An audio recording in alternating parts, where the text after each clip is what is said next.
Hey everyone, I hope you're doing well. My name's William. Welcome to Microsoft Flight Simulator 2020. Today I'm going to do a little VFR flight from Terrace to Sealy Lake Field in the Cessna 208B Grand Caravan. Should be about a 50-minute flight.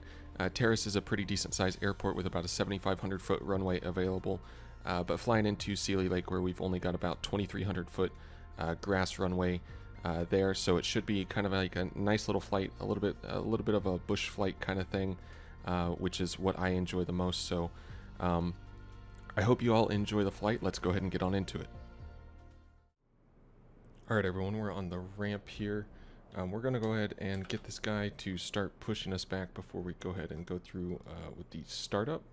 But I'll go ahead and start working through the checklist here. So fuel selector valve on both need to be turned on. So we're going to go ahead and open both of those, tick that item, and then we'll start working through all of this other stuff. So engine igniter, or engine ignition selectors, sorry about that, onto normal. Tick that item over to the power lever. Let's see, we're going to bring that up to idle, which is ticked now. Prop on to max, and we'll tick that one. And that is everything for the before starting engine checklist. We can go ahead and go through with the rest of this just to get rolling a little bit more. So we'll get the battery on. We'll go ahead and turn the beacon on. We can turn our, where are you at? Avionics 1 on. Fuel boost right there. Turn that on to, and now then for the starter, yeah, all this stuff we're gonna have to wait just a little bit. As this guy is the slowest man in the world, but he would probably be very mad at us if we started up at the moment, so we'll let him push us back a little bit further, and then we'll go ahead and go through. Probably shouldn't have turned the igniters on. I just realized that they're sitting there ticking away, but that's okay. Alright, buddy. You can go ahead and stop. Thank you for your services. Get on out of here. Back up. Nice sunglasses. Alright. So, let's go ahead. Let's get the starter on. Fuel condition lever on low idle, which we're just going to call that 50%. It's going to be low idle. Let's see. Actually, ensure everything's going up. Okay, now then we can go ahead and get the starter off. Tick that item. Fuel boost down to normal. Tick. Avionics 2 on. Tick. And then it's just before takeoff checklist, which is going to be a little bit further down the road, but we're going to go ahead and get our landing lights on. Or I mean our taxi lights on, sorry. And our pitot heat on. Not that we should need it, but if we've got it, we might as well. Go ahead and increase the mixture up a little bit more. And let's release that parking brake. Set the correct pressure in. And we'll go ahead and get that out of y'all's way. That checklist feature that this game has, I just kind of wanted to put that on the center of the screen. That, I think, is one of the biggest improvements. I think we just killed that man. Oops. I think that is one of the nicest things, maybe not biggest improvements, but nicest things in this new flight sim. Just the ability to basically anyone can hop into a plane cold and dark, and it'll literally show you exactly where it is in the cockpit and tell you to turn it on. I wish there was a little bit more information, a little bit more detail in there about, you know, like whenever we hit that starter, we probably should have looked at the gauges to go into the green, show a certain value before you disengage that starter again, or something along those lines. The same with, like, sometimes you're turning on fuel pumps and everything like that, and it doesn't necessarily tell you when to turn it off or why you're turning it off, what you should be looking for before you do. But I understand that that amount of information is probably a little too extreme to put in for every single airplane. So before we cross here, I believe this is a closed runway. Yes, there's an X right there. So we'll be using this runway to take off. Before we do that, I want to go ahead and set the CDI up to GPS. Not that I should be needing it too much, but and we'll go ahead and expand that map out just a little bit more. Let's also make sure we're in the range for takeoff trim. And let's get our first notch of flaps down. Alright, let's go ahead and take the runway. Get this flight on the road. Doesn't make any sense. Realizes after he says it. Let's get this flight on the road. Okay, buddy.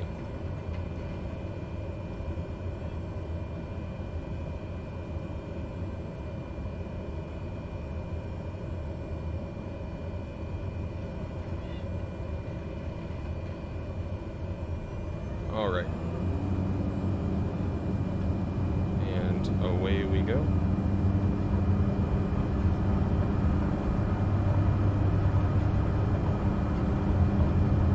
Let's wait for about 70 knots and rotate. Thing just leaps into the air, really. Go ahead and go back, kind of watch the instruments for a minute while we're climbing out. That's a nice old gust of wind there.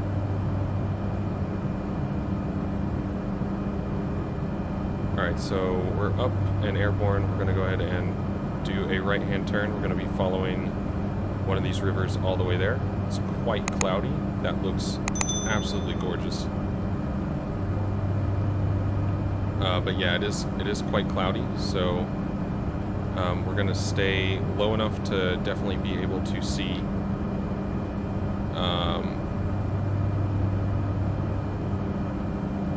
the river. That way I'm not getting myself into too much trouble. We're not wanting to follow that valley, but the one over here to the right. It's probably safe to go ahead and pull those flaps up. She really sinks like a stone whenever you get those flaps up, though. Alright, so we do have some clouds kind of in that valley. Hopefully that's not going to be an issue. Worst case scenario, do have this pretty awesome setup on the G1000. It kind of shows me the terrain in front and all of that good stuff, so I don't want to rely on that. That's not a good practice, but it is there for us nevertheless.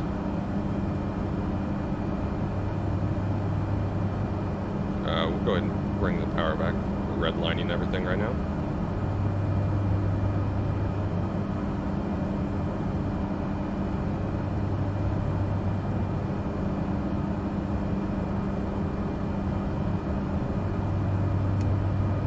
Get our landing lights off. Keep the recog lights on though. Those are pretty nice. In real life especially. Makes it a lot easier to spot someone coming at you.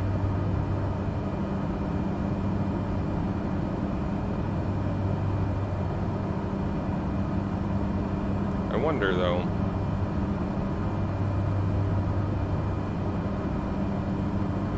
if we do fly through a cloud, if there's going to be some cool light effects, so we'll go ahead and keep them on. That way I'm just not fumbling for it at the last minute. I'm going to try and keep our speed up here a little bit, so I know that this can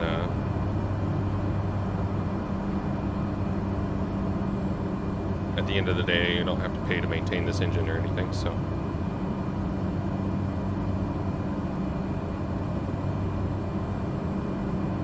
We can definitely afford to burn it up a little bit.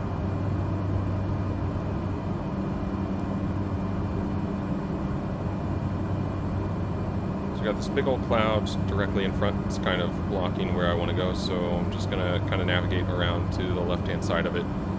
Still can see the river for sure, so this should work real nicely. I'm going to hold about 3,500 feet.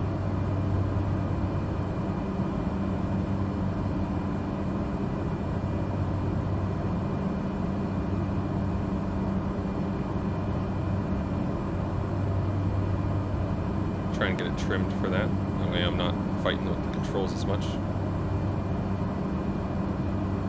So these little kind of flights, these are the most entertaining for me, especially normally it's kind of smaller airport to another small airport, but every now and then it's a bit of fun to take off from somewhere pretty decent size. Not that that's the biggest airport in the world that we just took off from, but a pretty decent size, and then heading off to an airport like this one where we got you know, right around 2,200 feet of grass to play with. I don't know. I find that really fun. I know a lot of people do the you know, airline flights. You know, I've definitely done those as well. Back in my earlier days, I've definitely flown, you know, like Los Angeles to Tokyo before. You know, just go take a nap or kind of carry about your day while it's on autopilot over the ocean or whatever. Those flights can be entertaining, and they're pretty cool from time to time. But for like little short flights, when I actually want to do the flying, this kind of stuff is really entertaining to me. Got quite a little bit of chop coming over through this valley. That's to be expected, I guess. We should be able to get around these clouds, no problem. It looks like.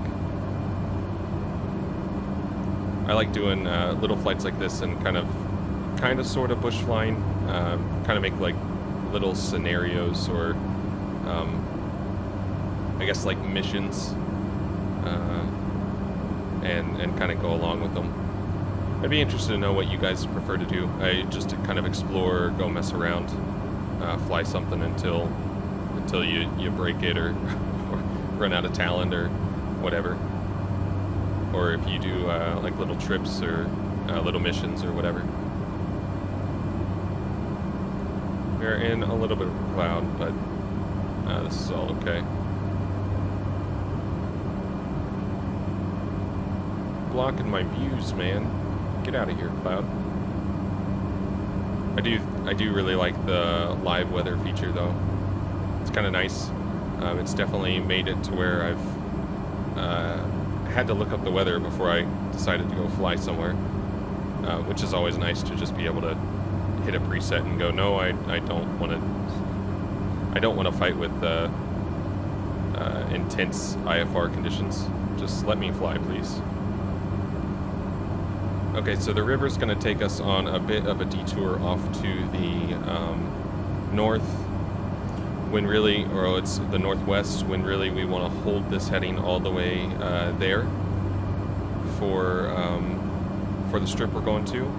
But due to the clouds, I think we're going to have to take the detour through the valley. So if there's a little opening or something that we can make work, I'll look into it, but we just may have to turn around if we do something like that. So I think we'll stick with the valley. That would be what would make the most sense, and we can kind of shortcut as much as we can of it and kind of speed this along. So we can go ahead and kind of cut this part out and straight shot it on up to just as long as we're staying in the valley. That's really all that matters at this point.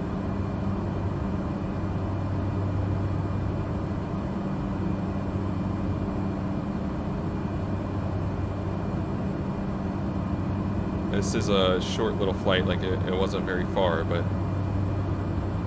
this is one of the things that can really add time to a VFR flight if you're having to stay in terrain or something like that due to weather. But we're just going to try and hold 3,500 feet. I'm going to use a, well, if it stopped being so darn bumpy, it's a trick I used to use. I was flying a 172. It didn't even have autopilot or anything. But it did have a full G1000, just no autopilot, and so I'd always set the altitude if we were doing a cross-country flight or something like that. Set the altitude on the G1000. It gives you a nice little reference just at a glance. You can see the little blue indicator there. At a glance, you can see, oh, well, I'm below it, so that means I need to climb, or I'm above it, so I need to descend. it's really nice the amount of data that they pack onto a G1000 and just how easy it is to read. It'd be interesting if all the functionality is there in the G1000. I doubt it is, just because there's a lot of really funky stuff you can do. All I really know is from a 172. Like I said, that's what I flew. I had a G1000, but nevertheless, without me babbling on about useless stuff, this is a beautiful valley.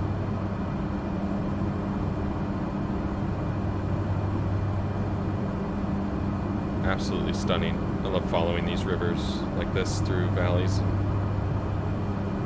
I used to love it in older sims, and none of them looked this good. I will say, though, that's one of the things that's kind of been a disappointment is some of the other airports I've gone to, I have known just from other older sims. They have like some real serious terrain bugs, like rivers that seemingly climb like 100 feet up a cliffside or something like that. Like, it's just really unsightly. It kind of completely ruins a couple of them. I was going to do a flight before I started this one, and it's up in northern Alaska, and I mean, one of the airports is beautiful, but the airport I like to fly to quite frequently, it's just got a river that is, it's the Yukon River as well, so it's not like it's a small one. The Yukon River is like perfectly fine, and then you get close to the other airport, and all of a sudden the Yukon River's turned it into like a little mountain, basically, out of the middle of nowhere. It really kind of ruins it for me, in all honesty. If you want to check it out, and you've got Flight Sim, if you want to check out what I'm talking about, check out Pilot Station in Alaska. It's around the like I said, it's on the Yukon River, kind of around Bethel, Alaska, a little bit further inland than that. I think, if I remember correctly, St. Mary's is the kind of big airport that I typically fly out that is around there.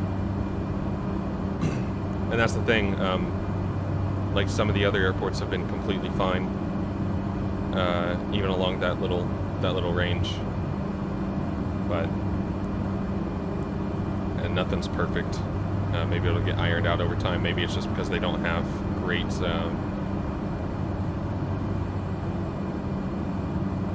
maybe they just don't have great satellite data for it. That would be what I would assume anyways.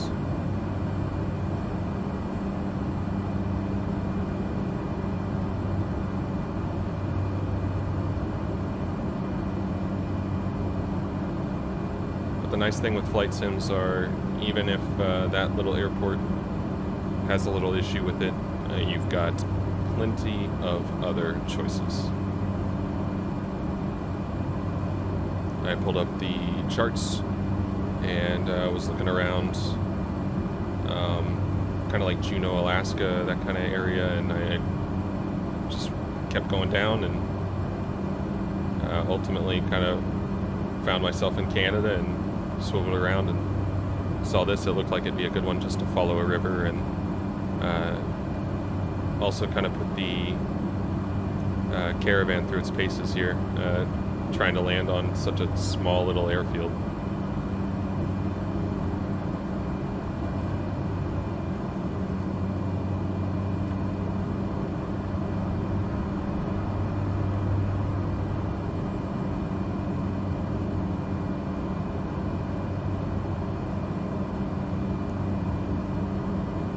I really do wonder if, whenever I do these little flights, if someone's ever landed a Caravan at this place. My initial thought is going to be hell no.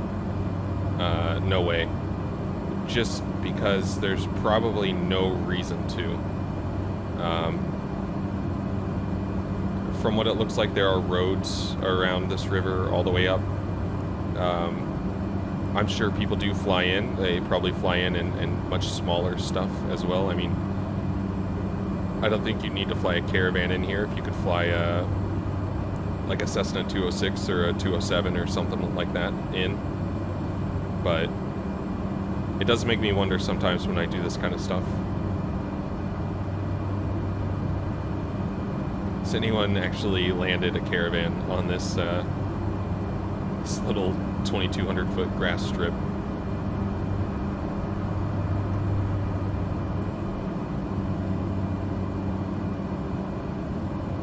And if so, is there a video of it? I want to see. That'd be so cool. So we managed to we are taking this bit of a detour, as you can see. Would have been a straight line all the way there, but because of the clouds, we would have been pretty borderline over some of those mountains, even though it's starting to clear up now over towards us. So we should be able to kind of straight shot it from here, which is on this heading actually. So we can just kind of hold this and fly directly there. That would work well, and try and speed things along a little bit. We are showing only about 7 minutes out now. We're doing 170 knots ground. Like, this thing is cruising along. I know there's faster single engine turboprops, but everything else the Caravan can do, this thing is a beast. And a lot of chop, getting a lot of chop over here. Flying pretty darn close to these, the edge of these mountains. Gotta expect a lot of turbulence because of it. If I wanted a nice smooth ride, I'd be right over the middle of that river there.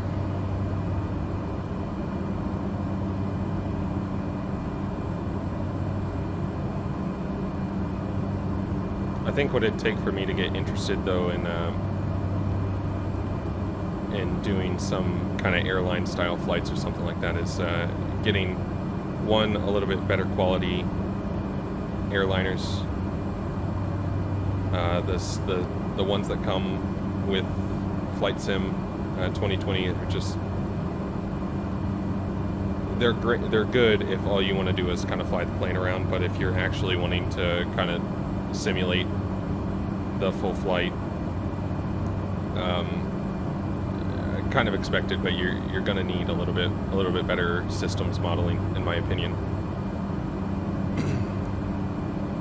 So some better third-party aircraft would be very helpful, but also I think I'm gonna have to look into VATSIM for some multiplayer.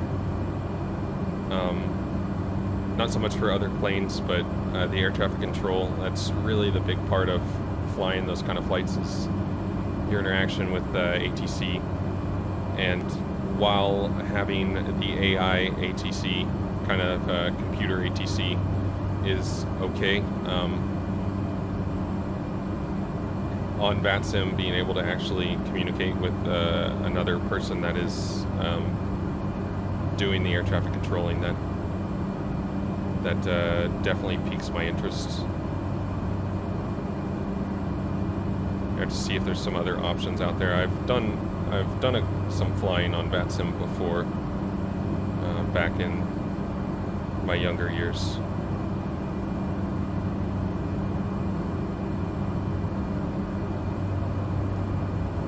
It really did help me before and when I started flying.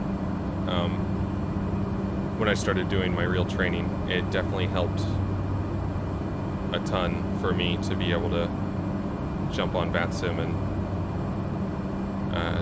kind of get over my fear of talking on a radio like that. So we can see the river here as it kind of jets straight back off, almost directly east, and then shoots back to the north.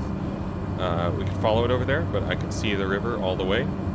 And I think the airport is actually, the grass strip is actually somewhere off of our nose in this region.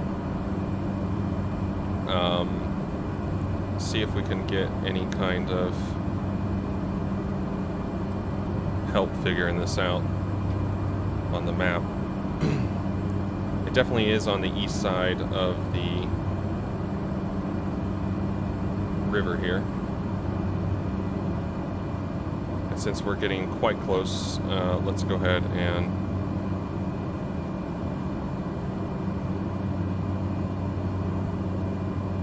get the airplane a little bit lower and a little bit slower.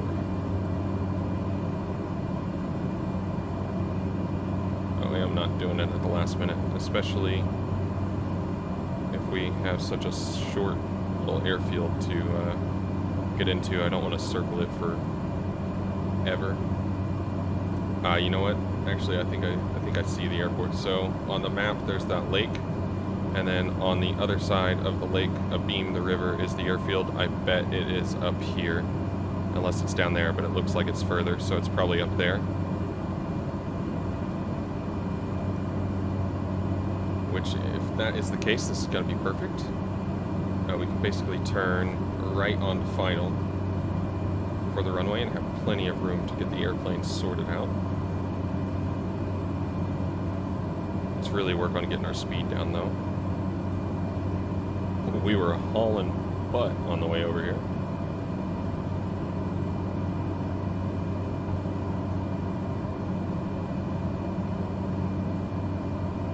Shed off that altitude and the speed at the same time.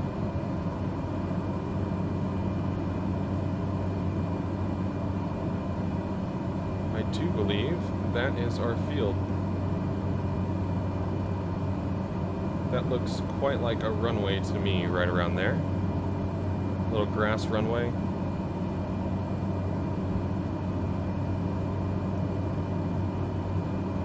Let's go ahead and continue.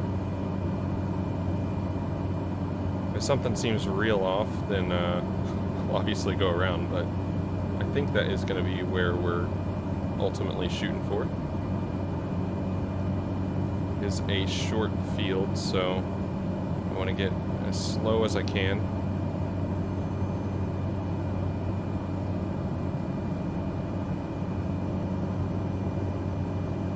And it is a soft field as well, so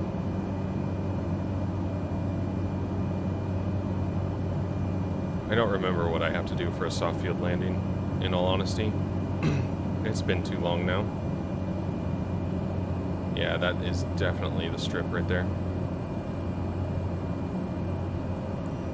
Alright, so we need to shed off some altitude and some airspeed. No problem. Kind of holding this airspeed and dropping altitude very nicely. Kind of keep this up for a moment, and we'll dump the flaps in just a second. Just want to confirm that does look like the airfield. If we do have to go around, remember, climb and turn left due to the terrain there.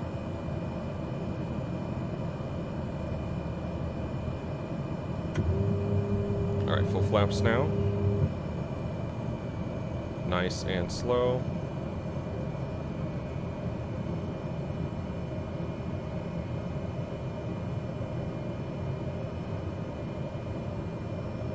Trees as well to contend with, so if we got to go around, I got to make that decision quick. We're okay though. We're on speed.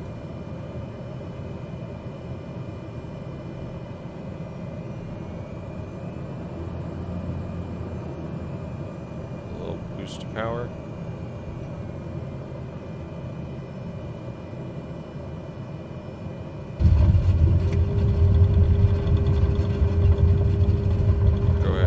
Back on the stick. Keep holding back on the stick. I feel like I just landed in a prairie.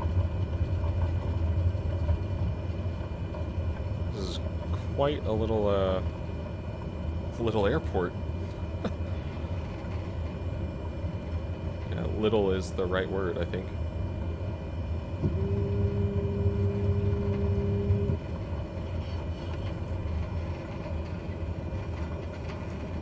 and turn it around. Let's see what we're actually working with here.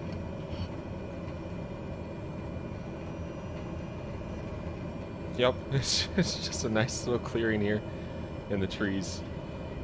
I doubt anyone's ever brought a caravan into something like this. Let me go ahead and get the parking brake on. Take a look around. This wouldn't be a bad place to be, though, I can tell you that much. Right off the river in between these mountains.